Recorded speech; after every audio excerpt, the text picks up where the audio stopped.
Guys কেমন আছো তোমরা সবাই একটু বলবে। আমি দেখো বড়ার মোড়ে নিয়ে গেছিলাম, প্রথম ধারে বৃষ্টি হচ্ছে, গাড়ি চালাচ্ছি, আমি বৃষ্টিতে পুরো ভিজে গেছি। এটা বেলডাঙ্গা বড়ার মোড়, এটা কোনো বাসি খবর না, এটা হচ্ছে তাজা খবর। কেমন লাগবে একটু ভিডিওটা সবাই লাইক কমেন্ট শেয়ার করতে ভুলবেন না, চ্যানেলটা ফলো করে নেবেন। নতুন নতুন ভিডিও আবার দেখাবো তোমাদেরকে।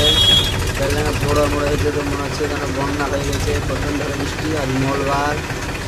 তো তোমাদেরকে কেমন লাগছে ভিডিওটা একটু বলবে। আমি দেখো রোড পার হবো এখন, সোজা রোড পার হয়ে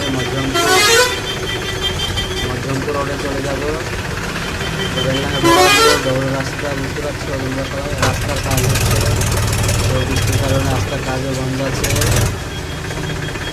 তো লাইক কমেন্ট করতে ভুলবেন না বন্ধুরা, আর চ্যানেলটা ফলো করে নিলেন, নিত্য নতুন ভিডিও আবার দেখাবো। তো তোমাদেরকে কেমন লাগছে একটু বলবে। বড়ার মোড়, বেলডাঙ্গা বড়ার মোড় প্রচণ্ড ধরনের জ্যাম হয়, আর মঙ্গলবার বলে সকাল সকাল একটু ফাঁকা ফাঁকা আছে, তো সেই জন্য আসতে পারবো। পুরো জলে ভিজে গেছি বন্ধুরা, গাড়ি চালাচ্ছি তো সেই জন্য আমি ভিডিওটা ভালোভাবে করতে পারলাম না। তো সবাই সুস্থ থেকো, ভালো থেকো, এরকম আমি দেখাচ্ছি আমাকে। তো ঠিক আছে বন্ধুরা, বাই, গুড বাই। আমি